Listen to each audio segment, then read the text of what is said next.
J'ai eu l'occasion d'aller à Thessalonique il y a un mois, j'étais en Grèce, sur les traces de Paul, et j'ai eu l'occasion d'aller visiter donc cette ville de Thessalonique.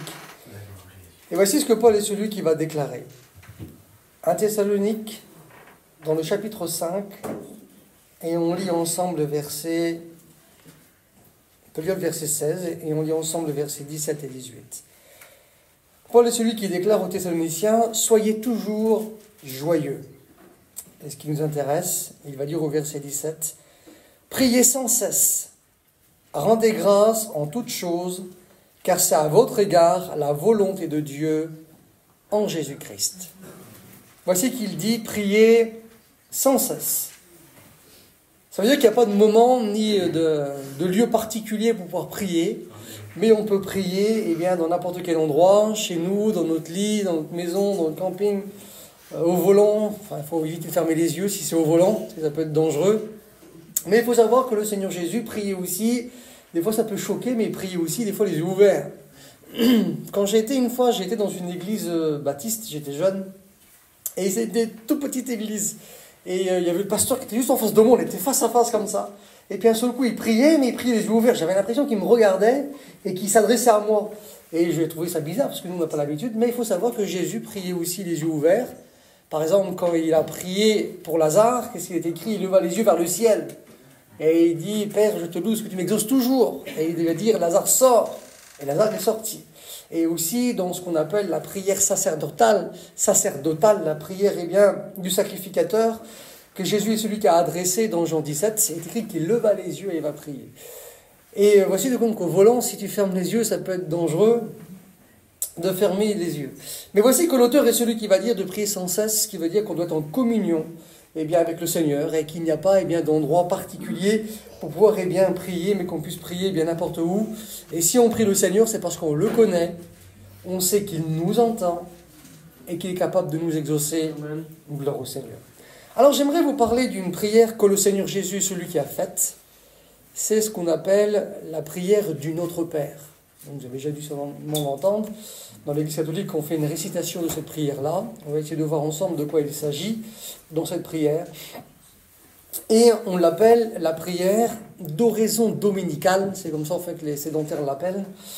Parce que dominical, ça vient du mot latin dominus qui a donné en français le mot Seigneur. Donc la prière du Seigneur. Et donc on va essayer de voir ensemble la prière du Seigneur qu'il a enseigné aux apôtres et qu'il nous transmet aussi à nous ce matin. Alors on va essayer de voir ça ensemble, on va prier le Seigneur avant, afin que Dieu nous bénisse, et puis on va demander à Christophe de prier le Seigneur, mon collègue d'études, on a fait les études ensemble, il y a plus de 20 ans, et puis on va demander à Maïus aussi de prier le Seigneur pour nous.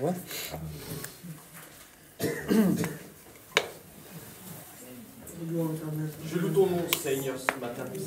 Je te rends grâce. C'est une grande joie pour chacun d'entre nous d'être dans ce lieu, Seigneur. Et nous savons, Jésus-Christ, que tu te réjouis parmi ton peuple. Ce matin, nous voulons apprendre, Seigneur éternel Dieu, à travers ce message de Dieu, à t'apprendre à te prier, à rentrer en communion avec toi, Jésus-Christ. Et combien que l'homme a besoin d'apprendre de toi, Seigneur Dieu, tu as été le modèle extrême pour chacun d'entre nous, Jésus-Christ. Tu as passé des heures et des heures à prier, Seigneur. Alors Christ, si toi t'en as eu besoin, nous avons besoin aussi, Jésus-Christ. Béni Seigneur Rudy qui nous enseigne ce matin, Seigneur, un amour de toi, Seigneur. Et qu'aucune parole ne sont pas terre, Jésus-Christ, mais qu'elles rentrent dans notre cœur, Seigneur. Parce que nous avons cette soif de recevoir dans cette matinée, Seigneur. Nous avons besoin, Seigneur Jésus-Christ, d'apprendre de toi, Seigneur, et d'adorer notre Dieu, parce que nous voulons être reconnaissants de tout ce que tu as accompli, Jésus-Christ. Alors que ces moments, Seigneur, soient gravés dans notre cœur, que ce soit en mémoire, Seigneur Dieu. Ce que nous apprenons ce matin, Seigneur Jésus-Christ, puisse nous servir jusqu'à ce que tu reviennes, la gloire, Seigneur. La gloire te soit rendue, Maître. Amen. Seigneur, ce matin, nous sommes devant toi et nous sommes dans ta présence. Ta présence me fait du bien dès le matin, Seigneur. Dès que nous rentrons dans ta maison, Seigneur, nous sommes en communion avec toi dès le matin. Cette journée, je la mets devant toi, Seigneur. C'est une journée favorable pour nous, Seigneur Jésus-Christ. Ce matin, j'ai besoin que tu nourris mon âme de ta parole. J'en ai besoin de ta parole. J'ai besoin que tu me nourris de ta parole, Seigneur Jésus-Christ. Et ce matin, tu es ton serviteur, ton oint que tu as choisi, l'instrument que tu as choisi, Seigneur. Et ce matin, tu parles dans nos cœurs et dans nos vies. Ce matin, tu t'ouvres grand mon cœur ce matin, Seigneur, parce que j'ai besoin de ta parole. J'ai besoin de l'entendre et surtout de la mettre en pratique, ta parole. Bénis dans l'église que nous mettons devant toi encore ce matin. Enrichis-nous par ta parole, Seigneur Jésus-Christ. Bénis mes frères et mes sœurs qui sont ici dans ce lieu des redoutables. C'est ici que tu résides parmi nous encore ce matin. Tu es mieux de nous, Seigneur, encore plus que ça, que en nous, Seigneur Jésus-Christ. Eh bien, ce matin, je veux entendre ta parole. Je veux que tu nous bénisses à chacun de nous. Bénis aussi tes serviteurs qui sont ici, dans ce lieu, Seigneur. Merci, Jésus-Christ, pour ces instants bénis encore avec toi, Seigneur. Parle-nous ce matin, Jésus, par la bouche de ton serviteur ce matin. Amen. Amen, gloire au Seigneur. Voilà, on va faire une lecture ensemble dans la parole de Dieu et on va lire donc la prière du Seigneur, qu'il est celui qui a adressé à ses disciples. Cette prière est enseignée dans 2 évangiles, dans l'évangile de Luc. Luc est celui qui n'a pas été un disciple du Seigneur ni un apôtre, mais il s'est converti et il a fait des recherches exactes sur le ministère de Jésus, et plus tard, il est celui qui deviendra aussi le compagnon de Paul, et c'est lui qui écrira aussi le livre des Actes. Et voici qu'il a entendu donc cette prière que le Seigneur Jésus est celui qui a expliqué aux apôtres, et on lui a enseigné, il l'a transmis dans son évangile, et aussi l'évangéliste Matthieu, qui lui a été un témoin oculaire et qui a pu entendre de ses propres oreilles, et bien cette prière que le Seigneur Jésus est celui qui a enseigné. Alors on va faire ensemble 2 lectures, donc dans l'évangile de Luc et l'autre dans l'évangile de Matthieu. On lit ensemble dans l'évangile de Luc, chapitre 11, et les 4 premiers versets, verset 1er jusqu'au verset 4. Voici ce qu'il est écrit. Jésus priait un jour en un certain lieu. Lorsqu'il eut achevé, un de ses disciples lui dit, « Seigneur, enseigne-nous à prier, comme Jean l'a enseigné à ses disciples. » Jésus leur dit, « Quand vous priez, dites, « Père, que ton nom soit sanctifié, que ton règne vienne. Donne-nous chaque jour notre pain quotidien. Pardonne-nous nos péchés, comme nous aussi nous pardonnons à quiconque nous offense, et ne nous induis pas en tentation. » On fait une deuxième lecture ensemble dans l'évangile de Matthieu, dans le chapitre 6, et on lit à partir du verset 9 jusqu'au verset 13. Le Seigneur dit, « Voici donc comment vous devez prier. Notre Père qui est aux cieux, que ton nom soit sanctifié, que ton règne vienne, que ta volonté soit faite sur la terre comme au ciel. Donne-nous aujourd'hui notre pain quotidien. Pardonne-nous nos offenses, comme nous aussi nous pardonnons à ceux qui nous ont offensés. Ne nous induis pas en tentation, mais délivre-nous du malin, car c'est à toi qu'appartient dans tout le siècle le règne, la puissance et la gloire. Si vous pardonnez aux hommes leurs offenses, votre Père céleste vous pardonnera aussi. Mais si vous ne pardonnez pas aux hommes, votre Père ne vous pardonnera pas non plus vos offenses. » Voici la prière que le Seigneur Jésus est celui qui va enseigner donc aux apôtres, qu'on appelle la prière d'oraison dominicale. Et là, il est écrit la prière donc du Seigneur. C'est la prière que le Seigneur Jésus est celui qui a enseigné à ses apôtres. Dans le contexte, le Seigneur Jésus, les apôtres avaient remarqué qu'il était un homme de prière. Jésus, il est écrit, évangile de Jean, chapitre 11, et Jésus priait dans un certain lieu. Le lieu n'est pas désigné, mais on se rend compte que le Seigneur Jésus était aussi un homme de prière. Les apôtres l'avaient remarqué. Les apôtres vivaient avec Jésus. On se rend compte que Jésus était un rabbin itinérant, comme les rabbins de son temps. Il enseigne en paraboles, comme c'était le cas aussi des rabbins. Le Seigneur a enseigné 39 paraboles dans le Nouveau Testament. Le Seigneur avait des disciples, comme c'était aussi le cas de tous les rabbins qui en avaient. Et on se rend compte qu'il y avait des disciples qui étaient des disciples occasionnels. C'est des gens qui viennent et qui repartent. Le Seigneur aussi en avait. Et puis, il y a aussi des disciples assidus. C'est des gens qui sont là, qui viennent souvent aux réunions ou qui viennent souvent dans l'enseignement d'un rabbin qu'ils aiment bien. Jésus en avait. Il y avait des disciples accomplis. Jésus aussi en avait. Un disciple accompli, c'est quelqu'un qui est capable de retransmettre le message de son maître. Jésus en avait. On se rend compte qu'il va envoyer les 70 disciples qui étaient capables de retransmettre le message de leur maître, et ils sont partis en campagne d'évangélisation, et ils ont fait des guérisons, des miracles et tout cela, et ils ont enseigné ce que leur maître leur a appris. Et il y avait des disciples préférés, et Jésus en avait aussi, c'était les 12 apôtres. Les disciples préférés, c'était les disciples qui étaient accomplis, assidus, mais qui vivaient quasi 24 sur 24 avec le maître. Donc ils mangeaient avec lui, ils dormaient près de lui, ils bénéficiaient aussi bien le soir que la nuit ou le matin ou la journée, eh bien, du ministère du maître et aussi de son enseignement. Et puis voici que donc les apôtres dorment avec lui, ils font partie du groupe intime du Seigneur, et ce sont la catégorie des disciples préférés que les rabbins avaient.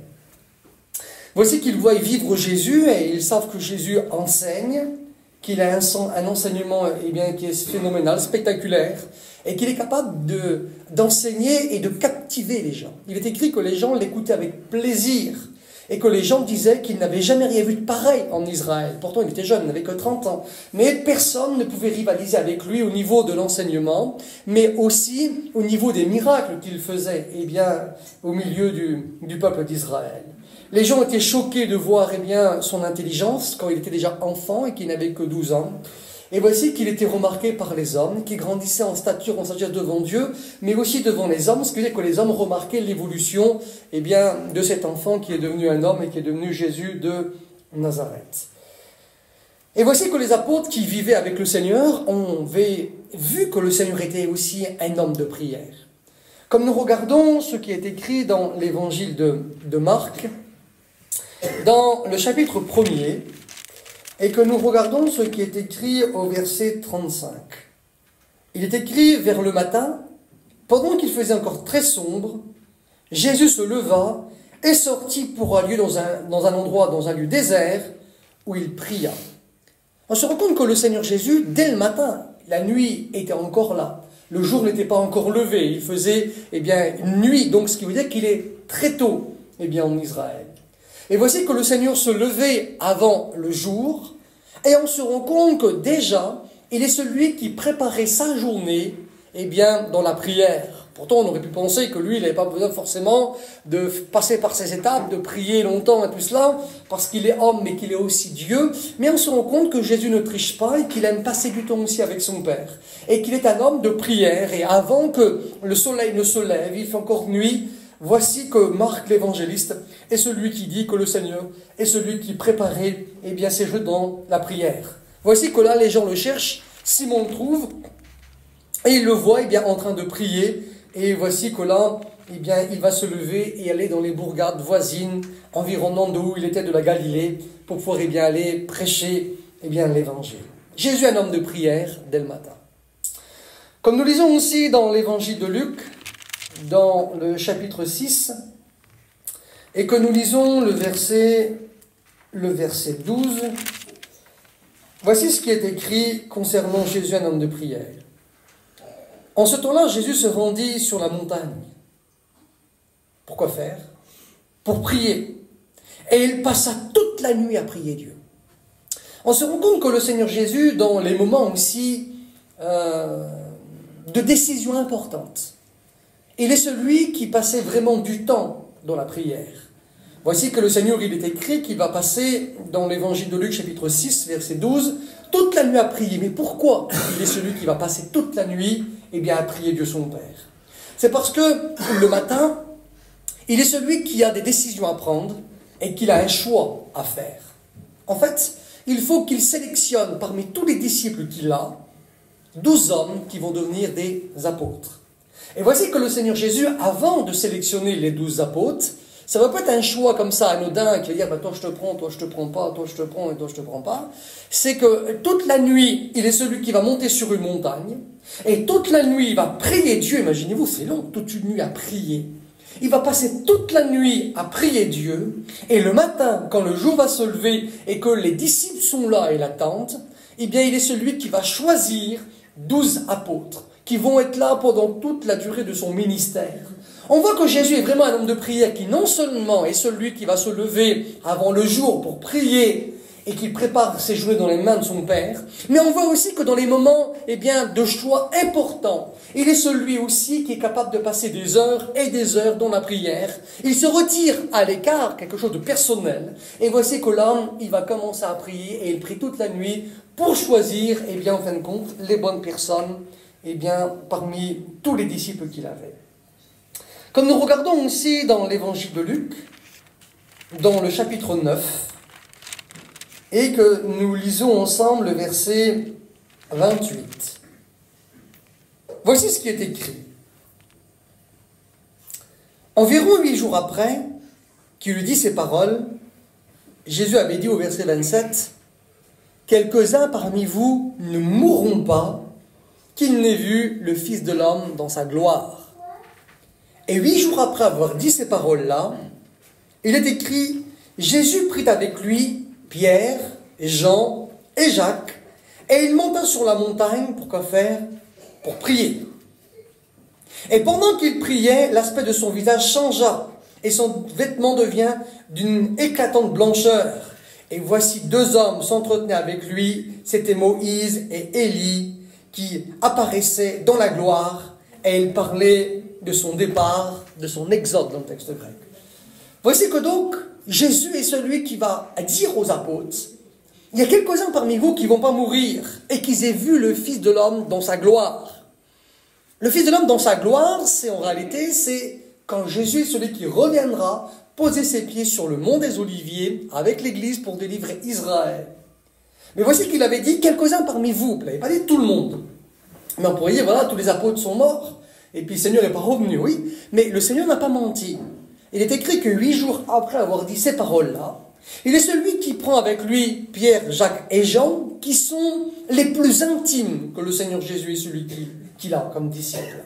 Ils sont avec lui sur le mont de la transfiguration, ils sont avec lui dans la maison de Jairus pour la résurrection de cette petite fille, et on se rend compte aussi qu'ils sont avec lui à Gethsémane, et on voit que le Seigneur a des disciples préférés, il y en a 12. Parmi les 12, il y en a 3 qui sont encore plus intimes que tous les autres. Mais il semblerait que sur toute l'équipe, celui sur lequel il comptait le plus, c'était Pierre. Quand on est dans le jardin de Gethsémane, et qu'il est écrit que le Seigneur est celui qui va s'éloigner à un jet de pierre, ce qui veut dire à une vingtaine de mètres à peu près, il est celui qui va revenir et il trouve les disciples endormis. Et voici qu'il va dire quelque chose qui m'a toujours interpellé. Et il ne dit pas Pierre, Jacques et Jean, vous dormez. Il dit Pierre, tu dors. Alors qu'il y avait Jacques et il y avait Jean aussi à côté. Mais il comptait sur lui.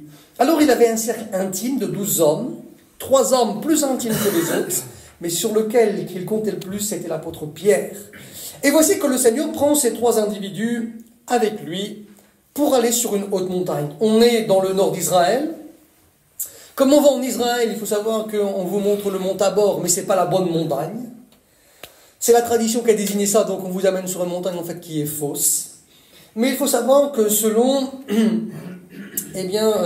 l'endroit où Jésus est celui qui se trouvait, il est écrit qu'il est à Césarée de Philippe. Césarée de Philippe, c'est Banias aujourd'hui. Et la montagne la plus proche, elle est écrit qu'il part sur une haute montagne.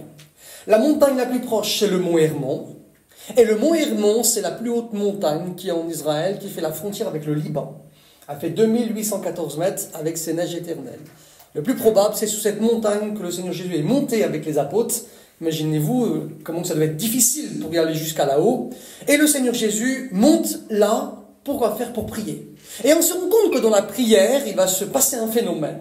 C'est que Jésus n'avait pas menti, il avait dit quelques-uns parmi vous, vont voir le Fils de l'homme, en gloire. Et là, ils l'ont vu justement transfiguré, glorifié. Son vêtement va devenir d'une blancheur exceptionnelle, son visage va changer, une apparition surnaturelle va avoir lieu. Voici que Moïse et Élie vont apparaître. Et ce qui est terrible, c'est que dans la gloire, on connaît. Voici que Moïse était mort depuis 1500 ans à l'époque. Il a été enterré sur le mont Nebo, qui est dans la Jordanie, aujourd'hui en face, c'est bien de la mer Morte. Et Élie avait été enlevé au ciel 750 ans avant l'apôtre Pierre, avant Jean, avant Jacques, avant Jésus, en tant qu'homme. Et voici que c'était impossible qu'ils les connaissent. Il n'y a pas d'appareil photo, on n'a pas de caméra pour filmer les hommes, on n'a pas de moyens technologiques pour se commémorer les personnages du passé. Mais voici qu'ils ne vont pas demander, et c'est l'apôtre Pierre notamment qui va dire cela, il est bon que nous soyons ici, dressons 3 tentes, une pour Moïse, une pour Élie et une pour toi. La logique, ça aurait été que l'apôtre est celui qui vient vers le Seigneur et qui dit, Seigneur, c'est qui les 2 hommes qui sont là? Et le Seigneur aurait expliqué, tu vois, lui c'est Moïse. C'est lui le libérateur du peuple d'Israël. Il a délivré la tyrannie des Égyptiens. Puis tu vois, lui c'est Élie qui a été fidèle et qui a été enlevé au ciel. Il aurait dû expliquer tout ça, mais le Seigneur n'explique rien. Ils le savent.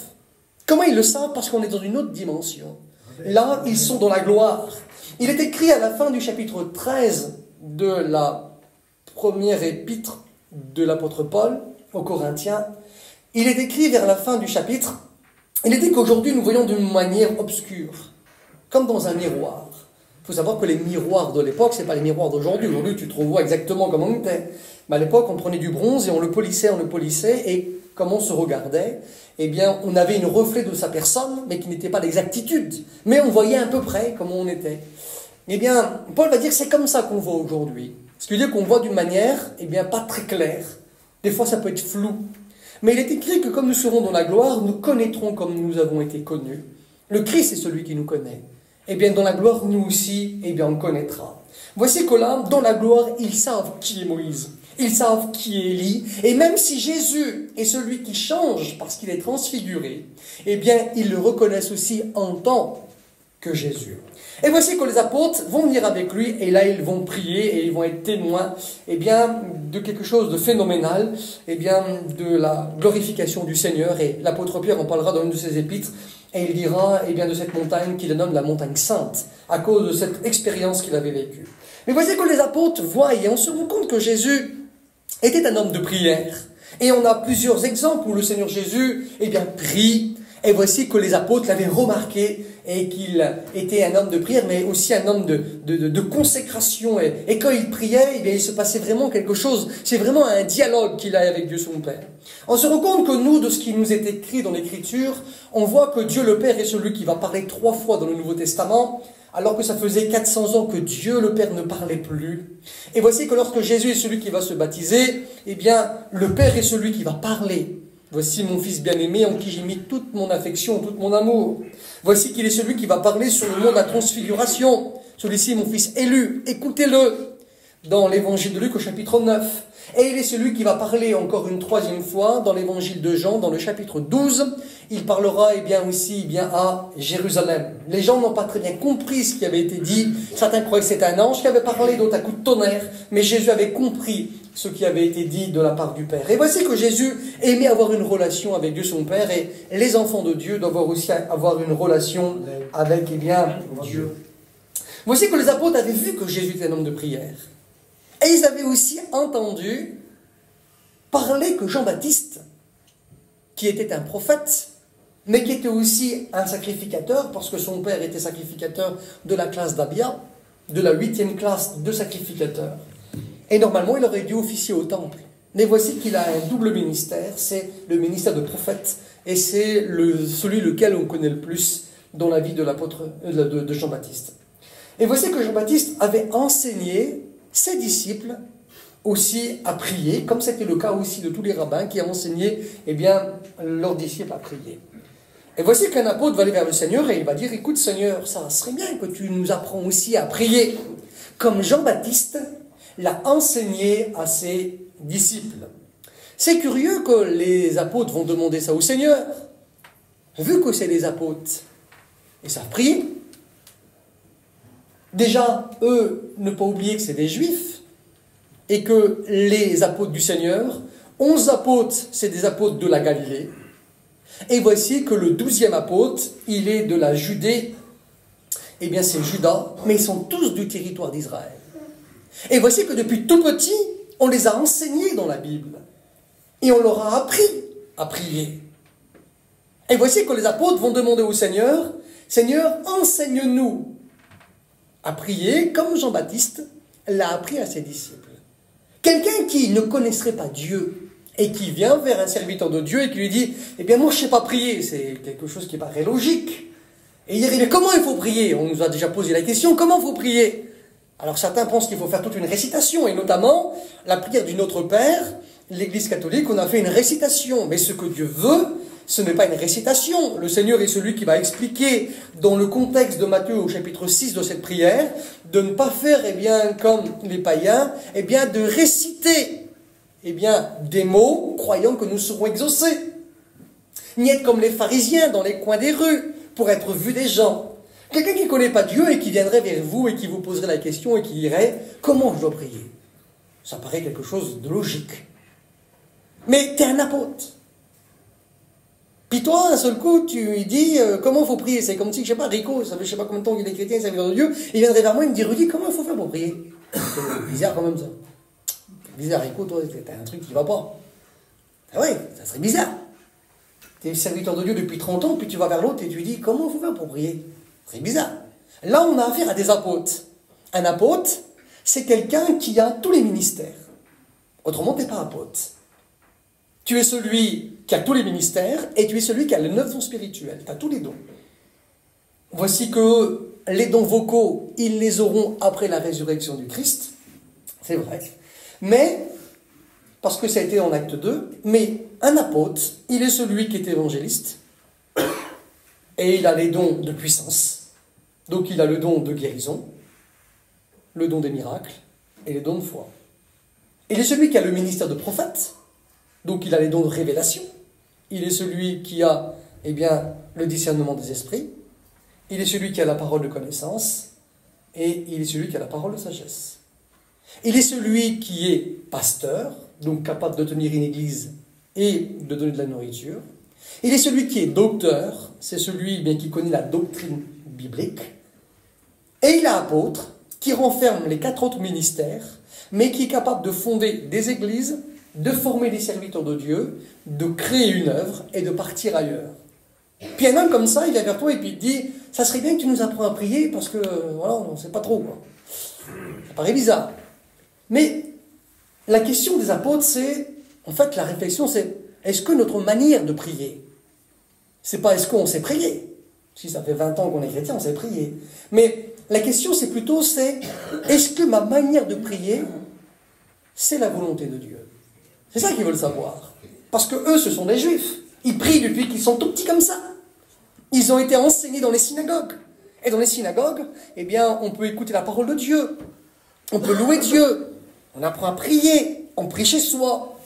Et voici que donc, depuis tout petit, ils prient. Mais la question, c'est est-ce qu'en fin de compte, la manière dont on prie ou dont je prie, est-ce que c'est dans la volonté de Dieu? C'est ça la question. Parce que nous, on peut prier, mais ce qu'on demande au Seigneur, est-ce que c'est la volonté de Dieu? Si demain, je veux, je sais pas moi, une maison à Dubaï, est-ce que je vais l'avoir? C'est pas la volonté du Seigneur, ça. Et maintenant, je suis malade et je veux être guéri. Ça, c'est légitime. Je veux travailler pour Dieu, être plus vaillant. Ça, c'est dans la volonté de Dieu. Mais est-ce que ce que l'on demande à Dieu, c'est dans la volonté de Dieu? Et c'est ça que les apôtres avaient besoin. C'est pas de savoir comment prier. Ils avaient vu Jésus, qu'il était un homme de prière, qui priait. Et quand ils avaient vu certainement la prière du Seigneur et leur prière à eux, ils devaient voir qu'il y avait une distinction. Alors ils vont dire, Seigneur, ça serait vraiment bien que tu nous apprennes à prier. Tu sais, Jean-Baptiste, lui, il l'a appris à ses disciples. Ses disciples ont appris comment prier. Toi, ça serait bien que tu nous enseignes, eh bien, à comment prier. Et voici que le Seigneur Jésus, donc, va donner cette prière, qu'on appelle donc la prière d'oraison dominicale, la raison, eh bien, du Notre Père, la prière, eh bien, du Seigneur. Jésus est celui qui a fait cette prière. Et puis on sait aussi que le Seigneur Jésus, ça c'est beau aussi, il a fait une autre prière dans l'évangile de Jean, dans le chapitre 17, qu'on appelle la prière sacerdotale, donc la prière du Seigneur, en tant que sacrificateur. Et puis ce qui est beau, c'est que dans cette prière, le Seigneur prie pour les apôtres, ceux de sa génération, de son temps, qui ont écouté la parole de Dieu. Mais je ne sais pas si vous savez, il y a eh bien 2000 ans, le Seigneur est celui qui priait déjà pour nous. Regardez ce qui est écrit dans l'évangile de Jean, dans le chapitre 17. Et on lit ensemble le verset 20. Ça, c'est la prière du Seigneur. Et le Seigneur a dit cela. Ce n'est pas pour eux seulement que je prie. Donc pour les apôtres, les disciples qui étaient là. Ce n'est pas seulement pour eux que je prie. mais encore pour ceux qui croiront en moi par leur parole. Voici que le Seigneur priait, eh bien, pour les apôtres et ses disciples de son temps, mais il priait aussi pour tous ceux qui allaient croire dans les paroles des serviteurs de Dieu. Et voici que les serviteurs de Dieu, depuis génération en génération, c'est arrivé jusqu'à nous. Et voici que le Seigneur priait aussi, eh bien, pour nous, parce que nous avons cru en travers des paroles, eh bien, des serviteurs de Dieu. Le Seigneur pensait aussi déjà à nous. Eh bien, il y a 2000 ans, on peut penser que le Seigneur Jésus était quelqu'un qui n'était pas égoïste, mais qui pensait aussi, eh bien, à tout le monde, gloire au Seigneur. Alors, nous allons essayer de voir ensemble la prière, eh bien, du Seigneur. J'ai un brouillon, quelques notes, je ne sais pas si je vais m'en sortir avec tout ça, mais on va essayer de s'en sortir. Voici que la prière, donc, que le Seigneur va enseigner, maintenant, ça va être celle-ci. Le Seigneur va dire, écoutez, vous voulez que je vous apprenne à prier, d'accord. Et le Seigneur va expliquer Matthieu, chapitre 6, et verset 9. Et voici que le Seigneur est celui qui va dire, ainsi donc, quand vous devez prier, il faudra dire, voilà, notre Père qui est aux cieux, que ton nom soit sanctifié, que ton règne vienne. Et l'Église catholique, on se rend compte qu'ils font toute une récitation de ça. Et ils font que de réciter. Le Seigneur, ce qu'il veut, ce n'est pas une récitation. Ce qu'il veut, c'est qu'on mette en pratique ce que lui, il a enseigné. Et on va essayer de voir ensemble, si on a le temps, eh bien, 5 points que le Seigneur a enseignés qui concernent Dieu, et 6 points qui concernent l'homme. Et on se rend compte que dans cette prière que le Seigneur Jésus est celui qui va enseigner, les premiers points vont concerner Dieu, et ensuite ça concernera, eh bien, l'homme. Je regarde l'heure avec vous, il est 11h quasiment. On va essayer de développer ça ensemble, et on verra jusqu'où on peut aller. Voici que le Seigneur est celui qui va dire aux apôtres, et il dit, quand vous priez, voici comment vous devez prier, notre Père qui est aux cieux. Déjà, pour faire cette prière et la mettre en pratique dans nos vies, il faut premièrement que Dieu soit notre Père. Ce qui veut dire que cette prière ne peut pas être faite par tout le monde. Les inconvertis ne peuvent pas faire cette prière. Ils feront une récitation, mais Dieu, ce n'est pas une récitation qu'il veut, c'est qu'on mette cette prière en pratique. Et le Seigneur, dans la prière du Notre Père, il est celui qui va donner la direction de la prière qui plaise à Dieu. D'accord ? Et cette direction, on va voir ensemble, qu'il n'y a que les enfants de Dieu qui peuvent la prendre. Ce n'est pas un païen qui pourra prendre, eh bien, la direction de la prière que le Seigneur Jésus va enseigner. Et on va voir pourquoi. Voici ce qu'il va dire, eh bien, première chose que vous dites, notre Père qui est aux cieux. Donc, notre Père. Et il faut que Dieu soit, eh bien, notre Père. Mais comment Dieu est celui qui devient-il, eh bien, le Père d'un homme ou d'une femme? Voici que Dieu n'est pas le Père de tous les hommes. Il est le Dieu de tous les êtres humains, mais il n'est pas le Père de tous les êtres humains. Le président, c'est le président de tous les Français, mais si le président aurait des enfants, parce que lui, il n'a pas, eh bien, on ne pourrait pas dire, eh bien, le président, c'est notre Père. Il n'y a que les enfants qui peuvent dire, c'est mon président et c'est mon Père. Les gens peuvent dire du monde, Dieu, c'est mon Dieu, mais ils ne peuvent pas dire que c'est notre Père. Nous pouvons dire, c'est notre Père et c'est notre Dieu. Comment devient-on, eh bien, un enfant de Dieu? Eh bien, voici que le geôlier de Philippe est celui qui va poser la question. Un homme qui était dur, il a une épée, c'est pas pour faire beau, mais c'est pour s'en servir. Et voici ce qu'il va déclarer lorsque le tremblement de terre va avoir lieu et que les portes vont s'ouvrir et que l'apôtre Pierre et Silas, qui étaient ensemble en train de chanter des cantiques, vont être là. Ils vont dire, écoute, ne te fais pas de mal, parce qu'ils voulaient se tuer. Ils savaient que si les prisonniers se sauvaient, valait mieux qu'ils se tuent, parce que sinon il aurait passé au supplice romain et voir sa famille aussi. Donc il préfère se faire du mal, comme ça, bien, ça s'arrête là. Et voici que l'apôtre Paul est celui qui va sauver, en fin de compte, 2 fois sa vie terrestre, et c'est aussi sa vie spirituelle. Et voici, il dit, ne te fais pas de mal, on est tous là. Et puis ils vont dialoguer ensemble, et voici que là, le geôlier est celui qui va demander de la lumière. C'est beau, comme on est dans les ténèbres et qu'on a besoin de lumière. Il entend précipitamment, se jetant aux pieds de l'apôtre Paul et de Silas.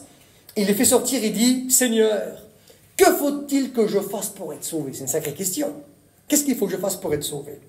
Voici que Paul et Silas répondirent, crois au Seigneur Jésus et tu seras sauvé, toi et ta maison. Voici que lorsque on lit ce texte-là, on s'arrête qu'à ça. Mais il faut savoir que ce n'est pas la vraie réalité. Si tu crois simplement en Jésus et que tu t'arrêtes là, au niveau doctrinal, ça ne va pas. Parce que c'est ce qu'on appelle la foi des démons. Les démons savent que Jésus, il est Dieu. Qu'est-ce qu'ils ont dit dans la synagogue quand le Seigneur a délivré cet homme? Nous savons que tu es le Saint de Dieu et que tu es venu pour nous tourmenter avant notre temps. Les démons croient aussi en Jésus, ils savent qu'il est vrai. Croire en Jésus, ça ne suffit pas.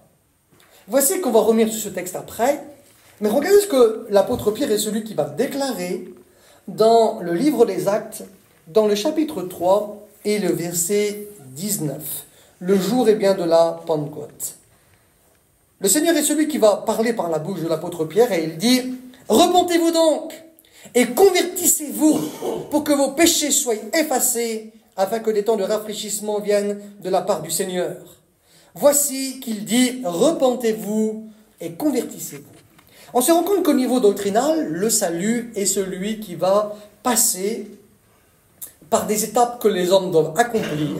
C'est la foi, la repentance et la conversion, et ensuite le baptême d'eau. On se rend compte que là, il est dit au geôlier, crois et tu seras sauvé, toi et ta famille. Voici que l'apôtre Pierre va plus loin. Il dit de se repentir. La repentance, eh bien, c'est avoir un changement d'idée, un changement d'état d'esprit. C'est le mot métanoïa en grec qui veut dire changement d'idée, changement d'état d'esprit. C'est-à-dire qu'on change complètement d'idée. Avant, j'étais un menteur, je ne veux plus mentir. Avant, j'étais un voleur, je ne veux plus voler. Avant, j'étais un bagarreur, maintenant, je ne veux plus bien me battre. Avant, j'étais un buveur, maintenant, je ne veux plus boire. Nos idées changent complètement. Et puis après, on se convertit. La conversion, c'est faire un demi-tour sur soi-même et changer de direction. Avant, j'allais dans les bars, maintenant, je vais à la réunion. Avant, je faisais ceci, maintenant, je ne vais plus, je fais cela. Il y a un changement total. Et voici que dans les explications que Paul est celui qui va donner au geôlier, tout n'est pas donné, mais comme c'est une affaire doctrinale pour le salut, c'est obligatoirement qu'il a expliqué ça au geôlier. Parce qu'il est écrit, il lui dit, crois au Seigneur Jésus, Verset 32, il lui dit après, et ils lui annoncèrent la parole du Seigneur. Donc on ne sait pas ce qu'il est dit, mais il est celui qui va certainement parler de la repentance et de la conversion comme Paul. L'enseignement continue. Ensuite, il est écrit, aussitôt il fut baptisé.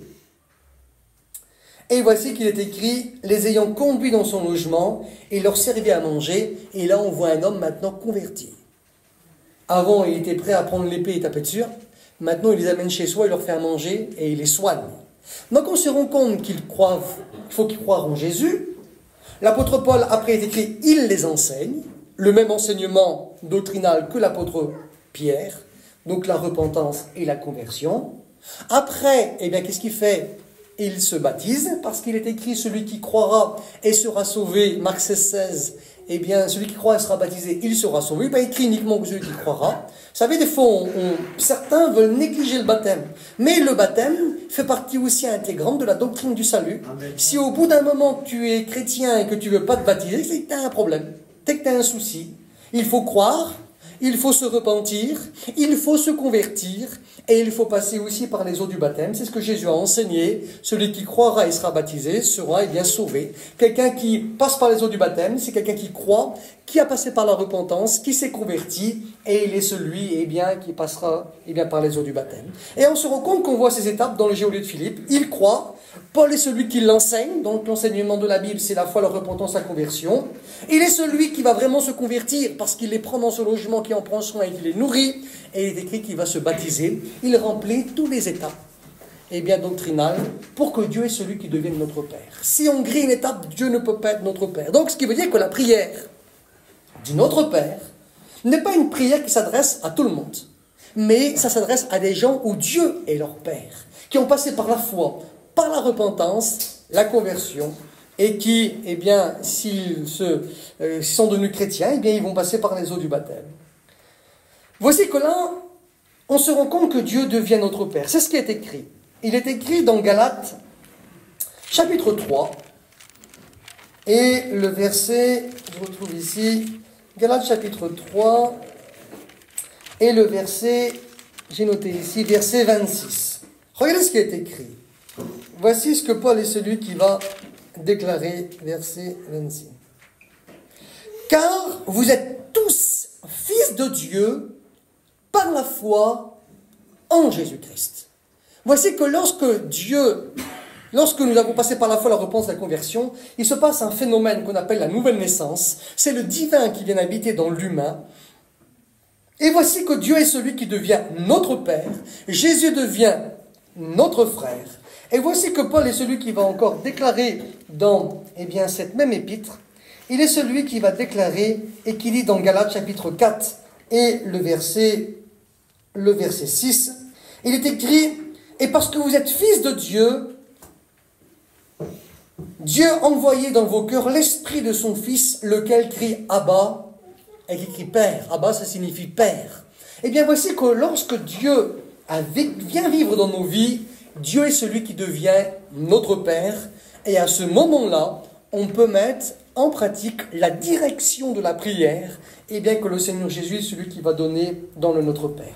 Quand vous lisez souvent les épîtres de l'apôtre de Paul, eh bien, on se rend compte qu'au début de ces épîtres, là, je sais pas, Thessaloniciens chapitre 1, verset 4, Romains chapitre 1, verset 7, et il y a plein d'épîtres comme ça de Paul, on a écrit 13, et où il commence le début de ces épîtres, où il dit l'expression « notre Père », où Dieu est le Père des croyants, et Dieu donc devient, notre Père. Voici que notre Père, le Seigneur Jésus est celui qui va enseigner, il va dire que ce n'est pas un Père humain, mais que notre Père est celui qui est dans les cieux. Quand vous devez prier, dites « Notre Père qui est dans les cieux ». Voici que Dieu, il habite dans une autre dimension que la nôtre.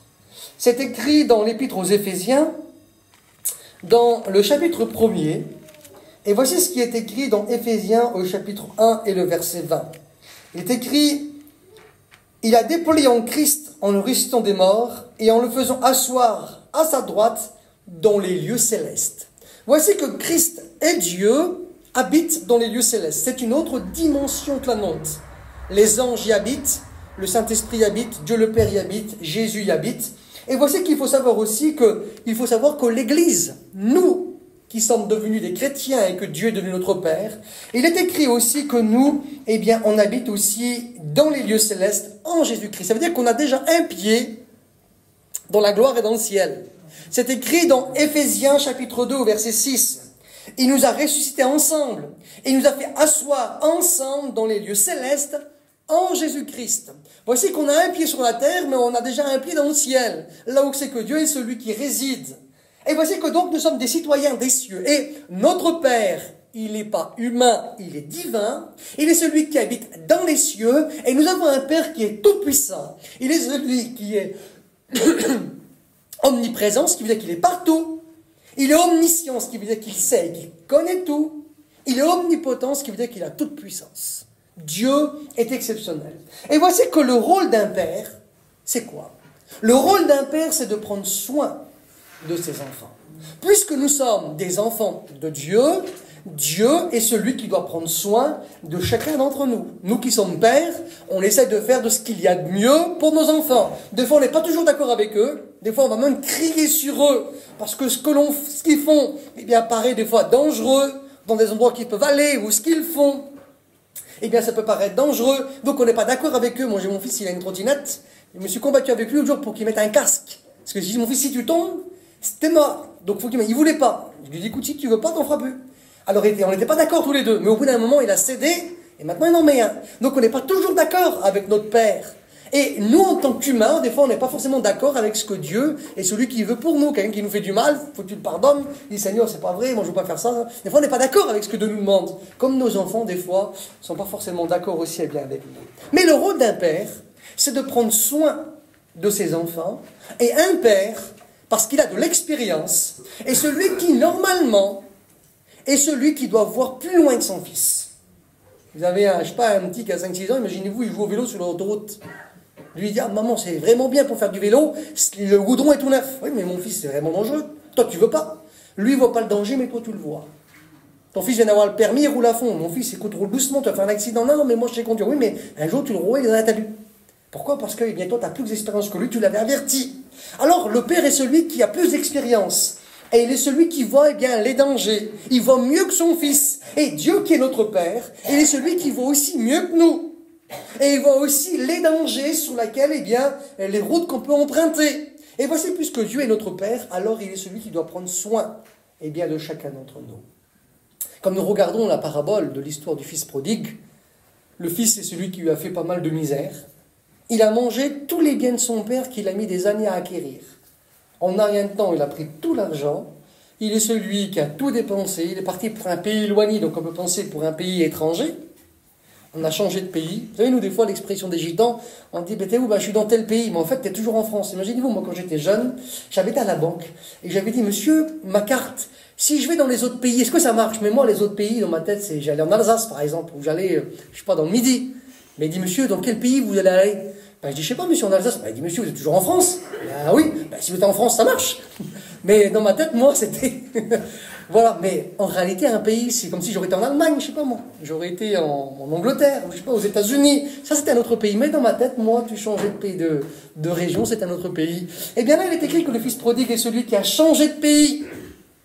Donc, il a peut-être été au Liban, il a peut-être été en Syrie, je sais pas, peut-être été en Égypte. Mais il a mangé tout ce qu'il avait. Et quand il est revenu, on se rend compte que le père, il aimait toujours son fils malgré le mal qu'il lui avait fait. Et j'aimerais vous dire que même si on a pu faire des choses qui ne sont pas formidables, si on n'a un cœur repentant, comme l'état d'esprit qu'il avait, eh bien, le fils prodigue, Dieu ne va pas nous attendre avec un bâton, mais il est celui qui sera capable de nous tendre les bras. Il est écrit que c'est lui qui va aller vers son fils et se jeter à son cou. Le fils n'a pas eu le temps de parler, qu'il avait eh bien rétabli dans sa maison. Il lui a redonné une robe qui est le symbole du salut, un anneau, le symbole de l'alliance. Il lui a redonné des chaussures, parce que les esclaves marchaient pieds nus. C'était l'homme libre qui marchait avec des chaussures. Et il lui redonnait bien la liberté, parce que, eh bien, il était le fils de la maison. Alors des fois, les chrétiens sont un peu comme le fils aîné, pas toujours d'accord, mais il faut savoir, eh bien, que le Père est celui qui a dit, eh bien, ton fils qui était mort, ton frère qui était mort est revenu à la vie, et maintenant, eh bien, il faut qu'on se réjouisse. Eh bien, le Père se réjouit lorsque quelqu'un revient dans son bon sens, parce que le cœur d'un père, eh bien, c'est que son fils, eh bien, soit bien, et Dieu prend soin de chacun d'entre nous. Alors, nous avons un bon Père. Voici que le troisième point, c'est notre Père, qui est aux cieux 2, que ton nom soit sanctifié. Voici que le désir de Jésus, c'est que, dans la vie du chrétien, le nom de Dieu soit sanctifié. Mais comment peut-on mettre le nom de Dieu sanctifié dans nos vies? Eh bien, on sanctifiera le nom de Dieu par notre comportement et par notre langage.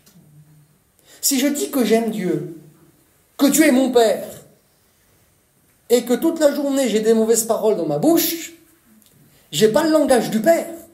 Comment voulez-vous que je puisse glorifier, eh bien, le Père dans ma vie? Si toute la journée j'ai des mauvaises paroles sur les enfants, sur le mari, ou sur ceci ou sur cela, je ne glorifie pas Dieu par mon langage. On doit glorifier Dieu, le sanctifier, ça veut dire le mettre à part, par notre langage. Nous devons aussi sanctifier Dieu dans notre vie par notre comportement. Si je n'ai pas un comportement de chrétien, comment voulez-vous que je puisse eh bien, glorifier le nom de Dieu dans ma vie? Quelqu'un qui vous parle mal, vous voulez vous battre avec lui, vous l'insultez. Comment voulez-vous eh bien, que par ce comportement, vous glorifiez Dieu dans votre vie? Quelqu'un eh bien, qui boit un peu trop, comment voulez-vous glorifier Dieu eh bien, dans votre vie? On se rend compte qu'on doit remarquer eh bien, un chrétien. Un chrétien sanctifie le nom de Dieu par son comportement, par son langage, par ce qu'il est. Souvenez-vous, pour ceux qui ont peut-être déjà lu ce livre, le livre du Sadhu Sundar Singh, qui avait été dans un petit village, et il avait vécu sa vie de chrétien, et il parlait du Seigneur autour de lui. Et puis des années plus tard, dans ce village, le Sadhu Sundar Singh était parti, et puis il y a des missionnaires qui sont venus.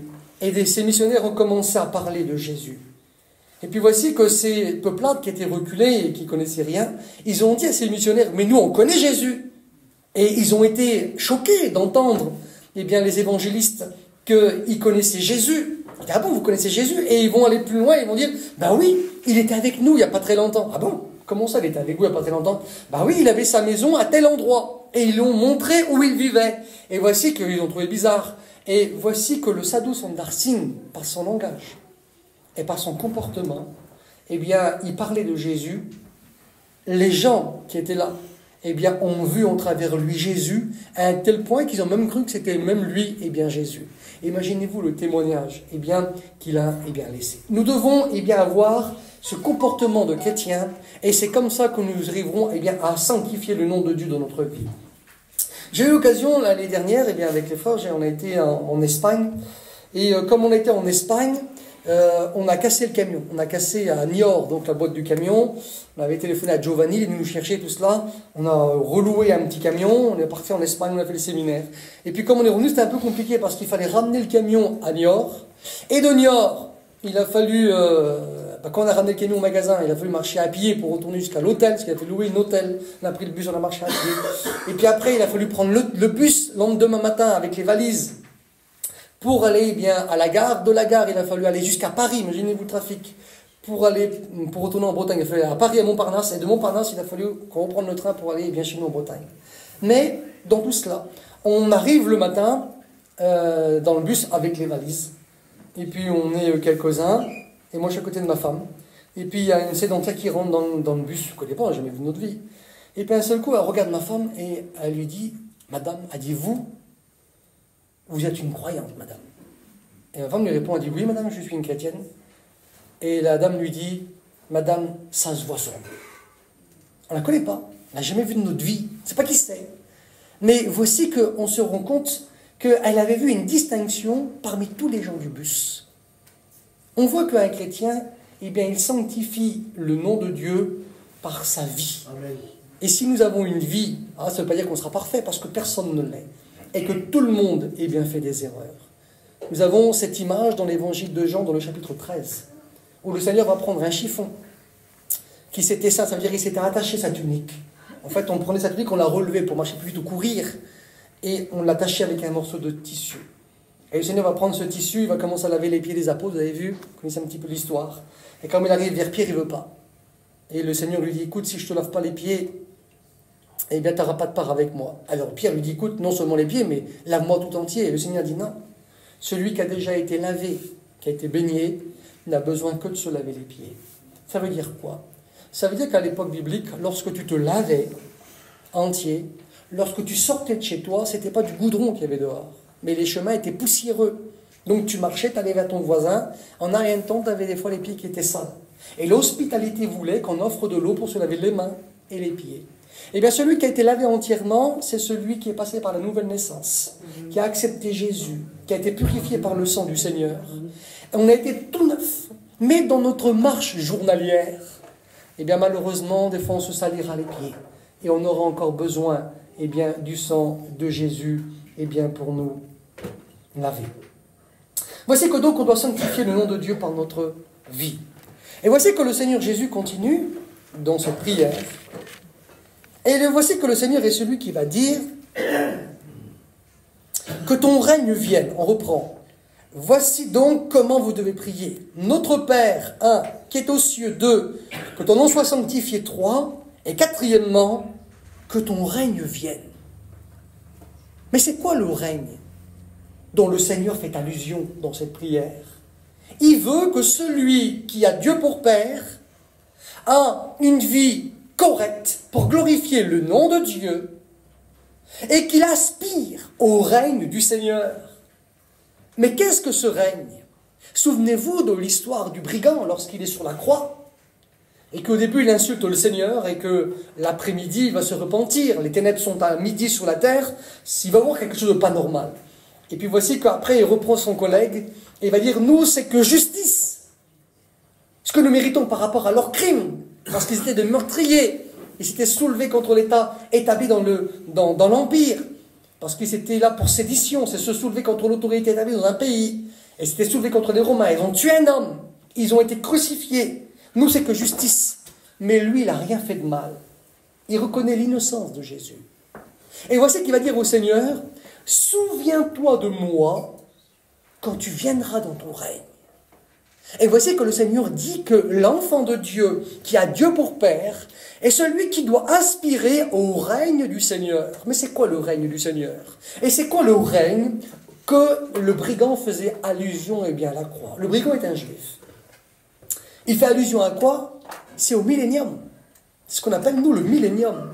le royaume théocratique, c'est-à-dire le royaume où Dieu est celui qui va régner sur la terre. Et dans Apocalypse chapitre 20, c'est écrit que le Seigneur est celui qui va régner pendant, 1000 ans. Le brigand est celui qui croit, souviens-toi de moi quand tu viendras dans ton règne. Ça veut dire qu'il croit que Jésus est le Messie. Mais pour que le Messie vienne régner, il faut qu'il est vivant. Mais comme Jésus est celui qui va mourir, ça veut dire qu'il croit dans la résurrection du Messie. Souviens-toi de moi quand tu viendras dans ton règne. Donc il croit que Jésus est le Messie, croit qu'il ressuscitera et croit que Jésus reviendra, aussi pour régner. Souviens-toi de moi. Et quand le Seigneur entend cette déclaration de foi, il lui dit, en vérité, je te le dis, aujourd'hui tu seras avec moi dans le paradis. Luc chapitre 23, verset 43. Voici que le règne que le Seigneur explique, c'est aussi ce que le brigand croit, le royaume théocratique. Donc ce qui veut dire que l'enfant de Dieu est celui qui doit aspirer au retour du Seigneur. Parce que, qu'est-ce qui va se produire pour que le règne du Seigneur vienne régner sur la terre? Quelles sont les étapes? C'est la prière, la direction qui plaise à Dieu. La direction qui plaise à Dieu, c'est que le chrétien aspire à ce que le Seigneur vienne régner sur la terre. Mais quelles sont les étapes pour que le Seigneur vienne régner sur la terre?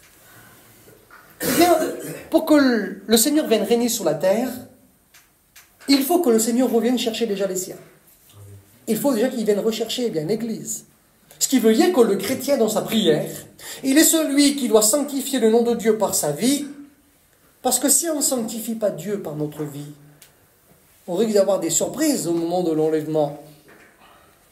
Et voici que le Seigneur dit, premièrement, pour que le règne vienne, pour que le Seigneur vienne nous chercher, il faut que Dieu soit notre Père, Dieu habite dans les cieux, il faut que notre vie soit correcte, sanctifiée par nos vies, le nom de Dieu, et quatrièmement, que son règne vienne. Donc si Dieu est notre Père et que nos vies sont correctes, alors on peut aspirer au retour du Seigneur. Cette prière, ce n'est pas les gens du monde qui peuvent la faire. Les gens du monde ne peuvent pas aspirer au retour de Jésus. C'est une catastrophe pour eux si le Seigneur revient. Il n'y a que les enfants de Dieu qui peuvent aspirer à cette prière. Et voici que si on veut que le règne de Dieu vienne sur la terre, alors premièrement, voici qu'il faut que ceux qui sont morts reviennent à la vie. Voici ce qui est écrit, un passage que nous connaissons bien, dans la première épître aux Thessaloniciens, dans le chapitre 4, à partir du verset 13. Les Thessaloniciens se posent des questions sur les gens qu'ils connaissent et qui sont morts. Et ils se posent la question, qu'est-ce qu'il en est de chacun d'entre eux? Et voici que l'apôtre est celui qui va leur parler, il va dire, écoute, je ne veux pas que vous vous affligez comme ceux qui n'ont pas d'espérance. Et il va leur donner de l'espérance, et il va leur expliquer cela. En effet, ce que nous vous déclarons d'après la parole du Seigneur, nous les vivants restés pour l'avènement, ce qui veut dire pour le retour de Jésus, nous ne devancerons pas ceux qui sont décédés, ceux qui sont morts. Car le Seigneur lui-même a un signal donné à la voix d'un archange et au son de la trompette de Dieu, descendra du ciel et les morts en Christ ressusciteront premièrement. Ensuite, nous les vivants, qui seront restés, nous serons tous ensemble enlevés avec eux sur des nuées à la rencontre du Seigneur dans les airs. Et ainsi, nous serons toujours avec le Seigneur. Consolez-vous donc les uns les autres par ces paroles. Voici qu'avant que le règne millénaire vienne régner sur la terre, il faut que l'Église soit enlevée. Il faut que premièrement, Paul est celui qui va expliquer aux Thessaloniciens, voilà, il faut premièrement que ceux qui sont morts dans la foi, ressuscitent premièrement. Nous ne croyons pas à la réincarnation, mais nous croyons à la résurrection. La réincarnation, c'est tu es mort, tu reviens à la vie, mais dans le corps d'un autre, dans le corps d'un animal, même dans une plante ou dans une pierre. Ça, c'est les bouddhistes, nous ne croyons pas à cela. Nous, on croit à la résurrection. Et Paul est celui qui va même déclarer dans les épîtres des Actes, dans les Actes des Apôtres, et celui qui va dire, que lui, il aurait voulu aussi avoir part à la résurrection d'entre les morts. Parce que même dans la résurrection, il y a plusieurs étapes. La résurrection d'entre les morts, c'est la résurrection de ceux qui sont morts dans la foi. Ça veut dire que lorsque le Seigneur Jésus est celui qui va revenir, il y aura un tri parmi tous ceux qui sont morts. Et parmi tous ceux qui sont morts, il y aura une sélection qui sera faite. La sélection consistera à quoi? Ça sera uniquement ceux qui sont sauvés qui ressusciteront.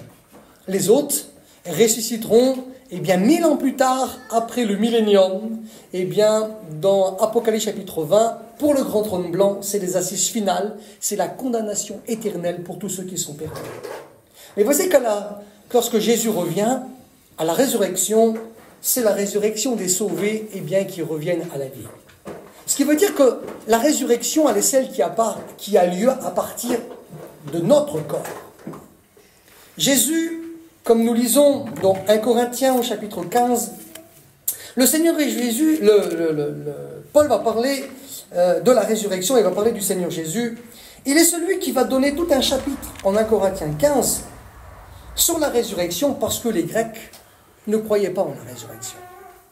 Les Grecs étaient imprégnés de la doctrine de Platon et Platon expliquait que l'esprit était bon, l'âme c'était bon, mais le corps c'était mauvais. Et donc pour un grec, ce n'était pas possible de réintégrer son corps parce que c'était mauvais. Et voici que Paul va leur parler de la résurrection. Et il va dire que s'il n'y a pas de résurrection, alors nous sommes encore dans nos péchés. Et voici que Paul va être celui qui va dire que si Christ, s'il n'y a pas de résurrection, 1 Corinthiens chapitre 15, verset 14, et si Christ n'est pas ressuscité, notre prédication est donc vaine, et votre foi aussi. Car si les morts ne ressuscitent point, Christ non plus n'est pas ressuscité. Mais Christ est ressuscité à partir de son corps. Dans le tombeau, il n'y avait plus son corps qui était là. Son corps est celui qui a traversé la matière, a traversé les bandes. Et voici que Jésus a un corps glorifié qui est capable de traverser la matière. Avant, son corps était limité. S'il était en Galilée, il ne pouvait pas être en Judée. Mais il fallait une semaine de marche pour y aller. Jésus, il traverse les bandes, il est celui qui traverse les murs. Quand ils sont les apôtres enfermés dans la maison, il traverse et il apparaît. Quand il est avec les disciples d'Emmaüs, il va disparaître. On se rend compte que son corps est capable de faire des miracles. Quand il est écrit dans 1 Corinthiens 15 que nous aurons un corps plein de force, nous qui sommes sauvés, dans le texte grec, c'est un corps capable de faire des miracles. Comme Jésus est celui qui en a fait, d'apparaître, de disparaître, de réapparaître. Si Christ n'est pas ressuscité, on est tous perdus.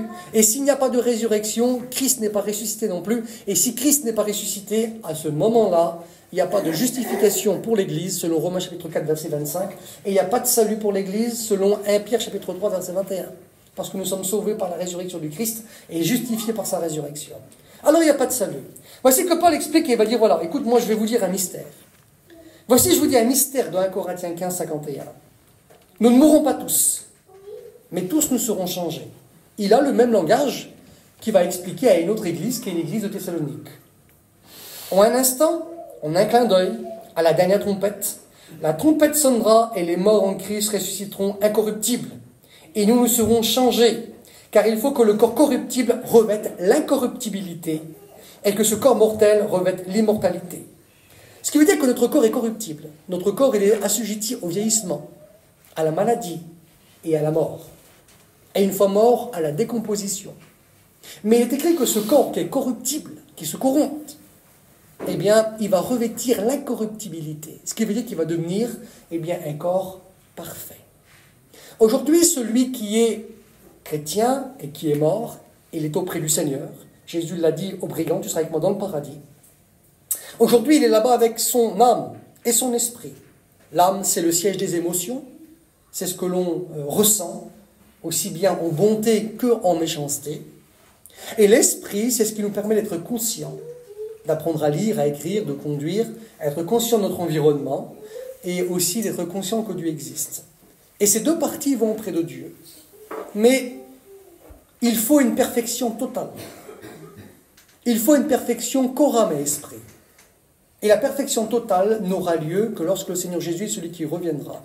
Et quand il viendra nous chercher, il est celui qui va prendre notre âme, notre esprit et notre corps, et il en fera une perfection. Et là, nous serons auprès de Dieu, corps, âme et esprit, avec un corps changé, transformé, adapté pour vivre dans la gloire, auprès du Seigneur. Voici que lorsque le Seigneur dit que ton règne vienne, la volonté du chrétien, c'est qu'il aspire au retour de Jésus. Un chrétien qui ne veut pas que le Seigneur revienne, c'est qu'il a un souci. On peut avoir ce souci pour nos enfants, par exemple, ce qui peut être légitime. On peut dire, Seigneur, si tu reviens, regarde mon petit, regarde ma petite. Mais après, ça sera le problème de tes petits-enfants. Et après, le problème de tes arrière-enfants. En fait, on n'en finit jamais. Mais il faut qu'un jour, le Seigneur revienne. Et maintenant, le choix, il est donné à chacun. On a tous des enfants. Moi, j'en ai une qui a 25 ans, l'autre qui a 21 ans, l'autre qui a 14 ans.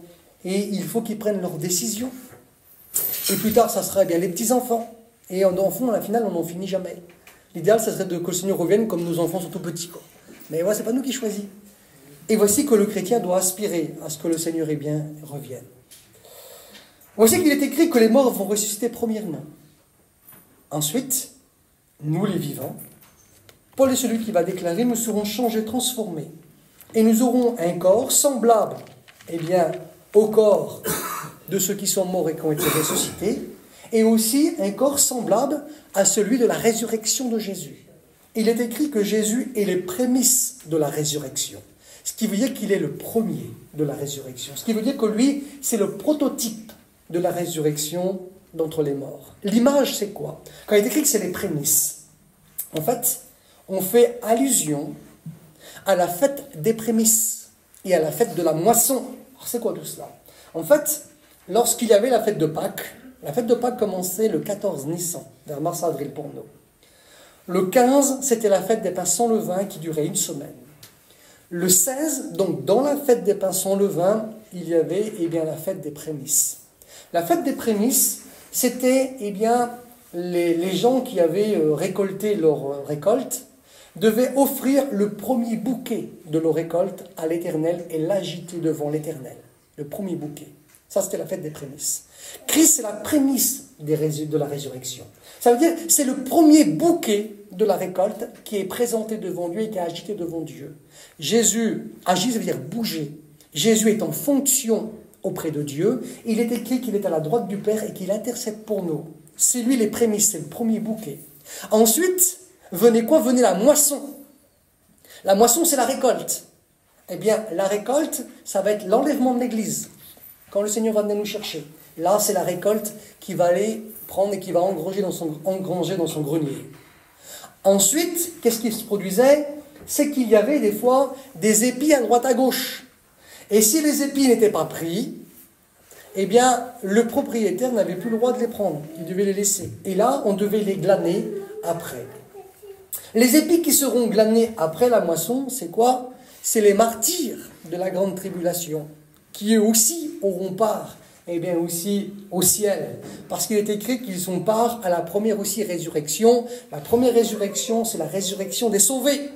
Ce qui veut dire qu'on a l'image de la moisson. On a les prémices, Jésus, la résurrection des prémices. On va avoir la récolte, la résurrection de ceux qui sont morts dans la foi et l'enlèvement de l'Église. Et on aura les épis glanés après, qui sont les martyrs de la grande tribulation.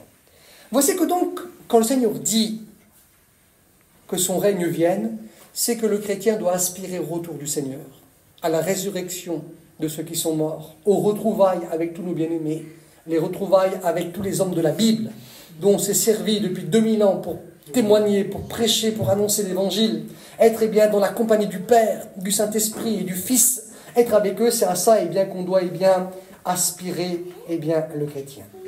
Lorsqu'il est dit dans le texte, on va continuer ensemble, et on va essayer juste de voir les 5 points positifs du côté de Dieu. On va s'arrêter là, je pense. Voici qu'il est dit toujours dans l'évangile de Matthieu chapitre 6, que ton règne vienne, donc ça c'est le retour du Seigneur, et que ta volonté soit faite sur la terre comme au ciel. Quand sera faite la volonté de Dieu sur la terre comme dans le ciel? Vous pouvez examiner autour de vous et vous pouvez examiner que la volonté de Dieu n'est pas opérationnelle sur la terre comme elle est dans le ciel. Tout le monde n'obéit pas à Dieu sur la terre.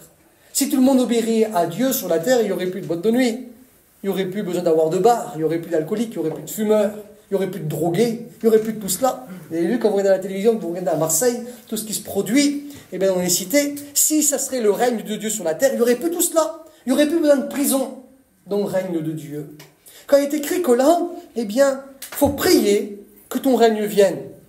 Prier pour le retour du Seigneur. et que ta volonté soit faite sur la terre comme au ciel. Le seul moment où la volonté de Dieu sera faite sur la terre comme au ciel, c'est dans le millénium. Il n'y a que là, que la volonté de Dieu sera faite sur toute la planète. Parce que lorsque le Seigneur Jésus est celui qui aura enlevé l'Église et qui aura eu la résurrection de ceux qui sont sauvés, le Seigneur Jésus est celui qui nous amènera au ciel, dans la gloire. Nous serons auprès de lui. Nous croyons que nous resterons près de lui 7 ans. Pourquoi on croit que nous resterons 7 ans avec lui? C'est ce que Jim nous enseignait aux écoles bibliques. C'est parce que, comme nous regardons dans le livre de Daniel, dans le chapitre 9 et le verset 27, il est écrit que l'Antichrist fera une alliance d'1 semaine avec Israël. 1 semaine. Il est écrit que la prophétie, elle est celle qui concerne la ville sainte et ton peuple. Le peuple de Daniel, c'est pas l'Église. Le peuple de Daniel, c'est Israël. Voici que nous savons que, dans le livre des Juges, dans le chapitre 13, nous savons qu'un mariage durait combien? 7 jours. Et comme il est question de noces, Apocalypse chapitre 19, verset 7 et le verset 8, il est question des noces de l'agneau, nous croyons aussi que ça durera 7 années. Voici que nous serons dans la gloire, participerons aux noces de l'agneau, impeccable, tout sera bien pour nous, une merveille. Les retrouvailles avec nos bien-aimés, les grands personnages de la Bible, de fiancés nous viendrons l'épouse du Seigneur. Et puis sur la terre, ça sera une catastrophe. Apocalypse 6, c'est écrit que ça sera la colère de l'agneau. Ensuite, ça sera la colère de Dieu. C'est pour ça que cette prière ne peut pas être formulée et désirée par un inconverti. Parce que si lui, il désire que le Seigneur vienne et qu'il reste là, pour lui, c'est la misère. Pour lui, c'est des jours terribles qui l'attendent. À un tel point que le Seigneur Jésus est celui qui a déclaré, qui a dit que si ces jours n'étaient pas abrégés, si ça continuerait plus longtemps, personne ne subsisterait sur la terre, mais que tous, périraient. Ça ne peut pas être des jours qu'un inconverti puisse désirer. Apocalypse 6, il est écrit que les grands, les militaires, que les hommes libres, les esclaves, ce qui veut dire que toutes les catégories sociales qu'il y a sur la planète se cacheront dans l'antre de la terre. C'est ce qu'on appelle les bunkers aujourd'hui. Et ils diront, montagne, tombez sur nous et cachez-nous devant la colère de l'agneau. Donc, quelqu'un qui n'est pas chrétien et qui ne sanctifie pas Dieu dans sa vie ne peut pas aspirer à ce que le Seigneur revienne, parce que s'il reste là, pour lui, sa condition sera beaucoup plus pire que sa condition actuelle. Parce que les jours seront tellement terribles que le Seigneur est celui qui a déclaré, et il a dit, que c'est des jours comme le monde n'a jamais connu. Pourtant, quand vous regardez la Première Guerre mondiale, et quand vous regardez la Deuxième Guerre mondiale, et quand vous regardez tous les morts qu'il y a eu, quand vous regardez les atrocités qui s'est opérées dans la Shoah, dans les camps de concentration, où 6 millions de Juifs ont péri, et on pense qu'il y a eu entre 500 000 et 1 million de voyageurs de Manche qui ont péri aussi dans les camps de concentration, ce qui veut dire qu'il y a une grande persécution. Le Seigneur dit que ça sera pire. Pourtant, c'était l'enfer. Vous avez déjà entendu parler ou lu ce livre de Corrie ten Boom, où ça signifie, le titre du livre, c'est « Dieu en enfer ». Parce qu'elle a été dans les camps de concentration, dans les camps de la mort. Et elle explique ce qu'elle a vécu. Et c'était elle et sa sœur les seules chrétiennes de tout le camp. Et qui ont témoigné autour d'eux. C'était Dieu en enfer. Mais là, il est écrit que les jours qui va se produire sur la terre, c'est des jours comme le monde n'a jamais connu. Donc des jours terribles qui attendent ceux qui resteront. Donc un inconverti ne peut pas formuler la prière de notre Père. C'est pour ça que ceux qui sont même dans l'Église catholique, qui ne sont pas nés de nouveau, quelqu'un qui n'est pas né de nouveau, qui fait cette récitation, cette prière, il n'est même pas conscient de ce qu'il demande. Parce que s'il demande que le Seigneur revienne, mais que lui, il n'est pas prêt à être enlevé, c'est une folie de formuler une telle prière. Parce que des jours terribles l'attendent. Ce qui veut dire que la récitation qu'ils font, ils sont en train de dire des choses, et ils veulent que quelque chose se produise, qu'alors, pour eux, c'est quelque chose de mauvais. Parce que pour eux, c'est la colère de l'agneau et la colère de Dieu qui leur est réservée. Il faut être né de nouveau pour formuler cette prière. Voici qu'à la fin de la grande tribulation, qu'est-ce qui va se produire? Il va se produire la conversion nationale d'Israël. Il est écrit, c'est le Seigneur Jésus qui l'a dit dans l'évangile de Matthieu, dans le chapitre 23. Il a dit, désormais vous ne me verrez plus jusqu'à ce que vous disiez, béni soit celui qui vient au nom du Seigneur. Et il faut que Israël acclame le Messie. Et Israël sera tellement persécuté dans la grande tribulation qu'à la fin, il n'y aura pas d'issue possible. Eh bien, pour cette nation, les 2 tiers vont périr, 1 tiers subsistera. Ils vont crier vers le Messie, c'est ce qui est écrit dans Zacharie, chapitre 12, au verset 10. Il est écrit que là, il y aura un esprit de grâce et de supplication qui va tomber sur la nation d'Israël. Et l'esprit de grâce et de supplication, c'est le Saint-Esprit qui va tomber sur eux. Parce que, eh bien, le Saint-Esprit, c'est celui qui convainc les hommes de péché, de justice et de jugement. Et ils auront besoin d'être convaincus et les écailles de leurs yeux, eh bien, vont tomber. Et voici que la conversion de Paul, c'est l'image de la conversion future d'Israël. Il persécutait le Christ, de même que les Juifs n'aiment pas Jésus. Et ni Paul, et ni les chrétiens en général. Il persécutait le Christ en travers les chrétiens. Mais lorsqu'il a été arrêté sur le chemin de Damas, les écailles ont tombé de ses yeux, et là il a vu Jésus. De même, Israël, les écailles tomberont aussi de leurs yeux. Ils vont acclamer le Messie réalisé à cause du Saint-Esprit, que le Messie c'est Jésus, celui qu'ils ont, eh bien, percé. Il y aura, eh bien, un deuil, comme le deuil d'Adadrimon, il est écrit. Adadrimon, c'est pas un homme. Adadrimon, c'est une localité, un endroit qui se trouve à Armageddon. Et cet endroit qui se trouve à Armageddon, qu'est-ce qui s'est produit? Il s'est produit la mort, eh bien, du roi Josias contre le pharaon Nécho. Et voici que cet homme qui était populaire, célèbre, il y a eu un deuil national parmi le peuple d'Israël qui a marqué toutes les générations. Et voici que le texte dit qu'il y aura aussi un deuil national, comme pour le deuil, pour être plus simple, comme le deuil du roi Josias. Voici que là, Jésus, il y aura un deuil national, ils reconnaîtront que c'est lui le Messie, celui qu'ils ont percé. C'est écrit aussi en Apocalypse chapitre 1er, et si on lit ensemble le verset 7, il est écrit qu'à ce moment-là, ils vont reconnaître le Messie, celui qu'ils ont percé, on lit ensemble. Voici, il vient avec les nuées, et tout œil le verra, même ceux qui l'ont percé. Et là, il est écrit, et toutes les tribus de la terre se lamenteront à cause de lui. Oui, amen. Même ceux qui l'ont percé, les Juifs qui l'ont fait percer, se lamenteront, reconnaîtront Jésus, le Messie d'Israël. C'est ce qui provoquera, eh bien, le retour de Jésus. Il posera ses pieds sur le mont des Oliviers, qui est en face de Jérusalem, créera une vallée dans la montagne. C'est ce qui permettra, eh bien, au peuple d'Israël de s'enfuir. Jésus est le nouveau Moïse. De même que Moïse a ouvert la mer Rouge, parce que, eh bien, Pharaon, qui est le symbole de l'Antichrist, avec toutes ses armées, était venu pour anéantir le peuple de Dieu. Ils sont pris au piège, de même que Israël sera pris au piège à Jérusalem. Il faut un moyen d'échappatoire, de même que Moïse a ouvert, eh bien, la mer Rouge pour que le peuple d'Israël s'enfuit et qu'il soit en sécurité. De même, le Seigneur Jésus, qui est le nouveau Moïse, c'est écrit en Deutéronome, chapitre 18 et verset 15, que Dieu allait susciter un prophète comme Moïse, qui est Jésus. Eh bien, lui, il ouvrira, eh bien, le mont des Oliviers en deux. Il provoquera une vallée où là, le peuple d'Israël pourra s'enfuir et il sera mis en sécurité. Il combattra Jésus, l'Antichrist et les nations, et l'Église sera à ses côtés, parce qu'il est écrit que dans Zacharie chapitre 14 et verset 5, qu'il y a les saints qui reviennent avec lui. On ne sait pas qui c'était, mais c'est écrit en Apocalypse chapitre 19 que comme le Seigneur revient, il y a une armée qui est aussi sur des chevaux blancs, revêtus de fin lin blanc, et on se rend compte que le vêtement de fin lin blanc, il n'y a que l'Église, et bien qui la possède. Quand vous regardez le livre de l'Apocalypse, il est écrit qu'il y a deux entités dans l'Apocalypse, qu'il y a deux entités qui possèdent un vêtement de fin lin. Il y a Apocalypse 17 et 18, eh bien l'église apostate, la fausse église qui suivra le faux prophète. Mais elle a un vêtement de fin lin, mais il est de pourpre, pas blanc. Mais voici que la seule église qui a un vêtement de fin lin et qui est blanc, c'est l'église de Jésus-Christ. Il est écrit, Apocalypse 19, verset 7 et verset 8, que le vêtement de l'église, il est eh bien d'un blanc pur. Il est éclatant. Eh bien, il revient, le Seigneur, avec l'église. Mais pourquoi il revient avec l'église? En vrai, Jésus n'a pas besoin de nous pour combattre l'Antichrist, le faux prophète et tout ça. Il n'a pas besoin de nous. Il est assez fort pour cela. Il a déjà triomphé sur le diable à la croix. Colossiens chapitre 2, verset 15. Mais il revient, c'est parce qu'il a aussi un programme pour nous. C'est parce que comme le Seigneur Jésus est celui qui va revenir, l'Église revient avec, on participe à son triomphe. Il combat les nations, l'Antichrist. Il y aura, selon Matthieu chapitre 25, le jugement des membres des nations.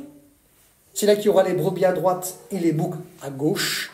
Le Seigneur prend l'image d'un berger qui a un cheptel de brebis et de boucs, et il les sépare. Les brebis entreront dans le millénium, les boucs n'entreront pas. Le jugement consiste à quoi? C'est tous ceux qui auront fait du bien ou du mal à Israël. Le Seigneur a dit, quand j'étais en prison, vous êtes venus me voir. Quand j'étais venu me voir, tu conduis, vous me donnez à manger. Quand ils sont, vous me donnez à boire. Et les gens diront, mais Seigneur, quand c'est qu'on t'a vu faire cela? Ce que vous avez fait à l'un de mes plus petits de mes frères, c'est comme si c'est à moi que vous l'avez fait.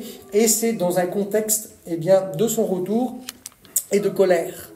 Donc ça veut dire que tous ceux qui auront fait du mal à Israël sont considérés comme les boucs. Ceux qui auront fait du bien seront considérés comme les brebis. Et les brebis entreront dans le pâturage du millénium. Pourquoi les brebis et pourquoi les boucs? Parce qu'en fait, les brebis, c'est écologique. Une brebis, on n'est pas comme en Israël. Si vous allez chez nous en Bretagne ou en Normandie, vous avez des pâturages qui sont verts. Même ici, je pense que c'est vert. Eh bien, une brebis, comme elle mange dans le désert, il n'y a pas beaucoup d'herbe. Mais comme elle mange, une brebis, elle mange en surface. Ce qui veut dire que l'année prochaine, quand ils vont revenir et qu'il y aura la saison des pluies, il y aura de nouveau de l'herbe à manger. Tandis que les boucs ou les chèvres, c'est des nuisibles. Eux, ils mangent jusqu'à la racine. Et là où ils passent, l'herbe ne poussera plus l'année qui suit. Ce qui veut dire que tous les nuisibles de la grande tribulation ne rentreront pas dans le millénium. Mais seulement, les brebis qui auront fait du bien. Les nuisibles n'en rentreront pas. Voici que l'Église, elle participera au millénium. Il est écrit que le Seigneur jugera les nations avec une verge de fer, avec un bâton d'autorité. Et je vais m'arrêter parce que l'heure maintenant avance. Mais il est écrit aussi en Apocalypse chapitre 2 que ceux qui vaincront, donc les vainqueurs de l'Église, régnera aussi sur les nations avec un bâton d'autorité. Ce qui veut dire que le Seigneur Jésus est celui qui a tout un programme pour nous dans le millénium.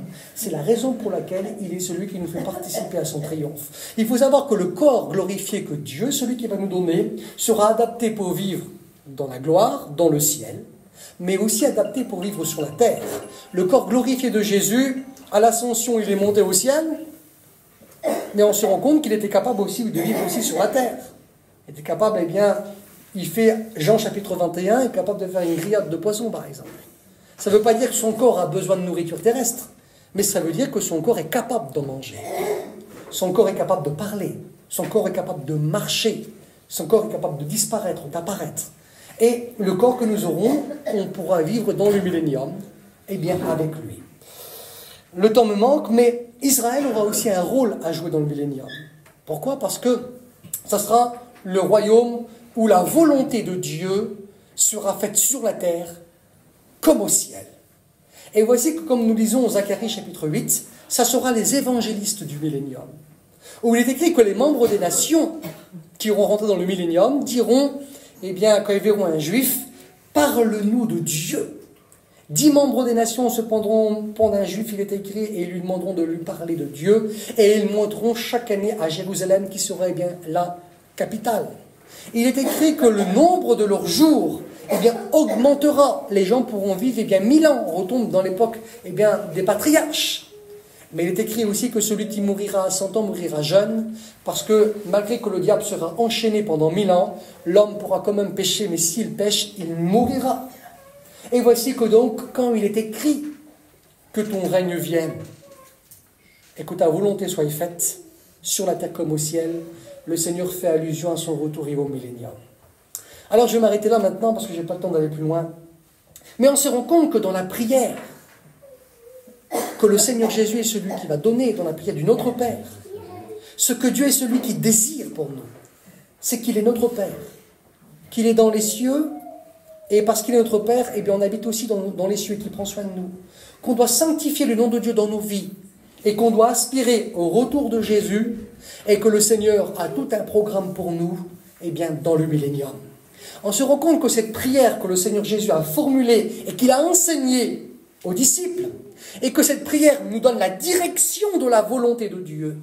La direction de la volonté de Dieu, c'est qu'on vive nos vies comme des vrais chrétiens, et qu'on aspire au retour du Seigneur, et qu'on aspire aussi au règne terrestre, où la volonté de Dieu sera opérationnelle sur toute la planète. J'ai marqué ici, et on va arrêter maintenant, j'ai marqué, on se rend compte que dans la prière de notre Père, les 5 premiers points concernent Dieu, et on se rend compte que le chiffre 5, c'est le chiffre de la défaillance humaine, mais de la grâce de Dieu. Pour accomplir toutes ses volontés, l'homme il est défaillant.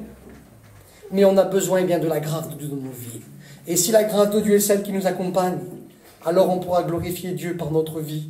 On peut demander au Seigneur qu'il revienne et qu'on puisse régner avec lui parce que Dieu a un bon programme pour nous. Alors la prière du Notre Père, c'est aspirer avant tout au retour de Jésus. Ne l'oubliez pas, le Seigneur est celui qui doit revenir, prendre les siens, ceux qui sont prêts. Cette prière est une alerte de vigilance pour tous ceux qui lui appartiennent. Parce que le Seigneur est celui qui a déclaré que nous devons aspirer à son retour et à son règne. Si nous voulons y participer, qu'on puisse rester fidèles jusqu'à la fin. On a fini 2024, on est toujours là, donc ça c'est vraiment bien. Mais si le Seigneur tarde, qu'on puisse finir aussi cette nouvelle année et qu'on puisse rester fidèles jusqu'au bout. L'apôtre Paul est celui qui a déclaré, j'ai achevé la course, j'arrive à la fin, j'ai combattu le bon combat, la couronne de justice m'est réservée, non seulement à moi, mais à tous ceux qui auront aimé son avènement, c'est-à-dire qui auront aimé son retour. On prie le Seigneur ensemble. Seigneur éternel, notre Dieu, nous voulons bénir ton nom. Et quand nous regardons cette prière que tu as enseignée aux apôtres,